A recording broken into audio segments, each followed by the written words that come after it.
భద్రాద్రి కొత్తగూడెం జిల్లా దమ్మపేట మండల కేంద్రంలో దమ్మపేట మండల CPI ML new democracy mass line ఆధ్వర్యంలో భారీ ప్రదర్శన ర్యాలీ నిర్వహించి ఎంఆర్ఓ ఆఫీస్ వద్ద ధర్నా నిర్వహించారు. ఈ కార్యక్రమంలో CPI ML new democracy mass line రాష్ట్ర నాయకులు ముద్దా భిక్షం, జిల్లా కార్యవర్గ సభ్యులు అమర్లపూడి రాము మాట్లాడుతూ గత ప్రభుత్వం 10 సంవత్సరాల పాలనలో నీడలేని నిరుపేదలకు ఇల్లు కానీ కొత్త రేషన్ కార్డులు కానీ ఏర్పాటు చేయలేదని, అరాకొరగా వచ్చిన ఇల్లు కార్యకర్తలకే చెందాయని, ఇప్పుడు వచ్చిన కాంగ్రెస్ ప్రభుత్వం 6 గ్యారంటీలను పూర్తిగా అమలు చేయాలని, ఇల్లు సమస్యలు ఎదుర్కొంటున్న నిరుపేదలకు ఇళ్ల స్థలాలు కేటాయించి ఇల్లు కట్టి ఇవ్వాలని, కొత్త రేషన్ కార్డులు మంజూరు చేయాలని, వితంతువులకు, వృద్ధాప్యులకు, వికలాంగులకు పెన్షన్ ఇవ్వాలని, వ్యవసాయ కార్మికులకు 12,000 రూపాయల జీవన వృత్తి ఇవ్వాలని పలు డిమాండ్లతో కూడిన వినతి పత్రం స్థానిక ఎంఆర్ఓకి ఇచ్చి తమ నిరసనను వ్యక్తం చేశారు.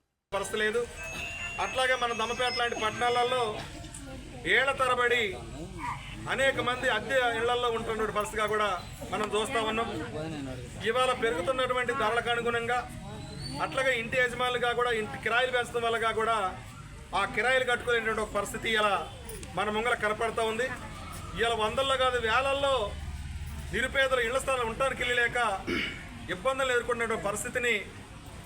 మనం ఈ ప్రభుత్వం దృష్టికి తీసుకురావాలని చెప్పేసి మన పార్టీ సిపిఎంఎల్ ప్రజాపంద భావించడం జరిగింది. అట్లాగే ఇవాళ రాష్ట్రంలో ఉన్నటువంటి కాంగ్రెస్ ప్రభుత్వంగా కూడా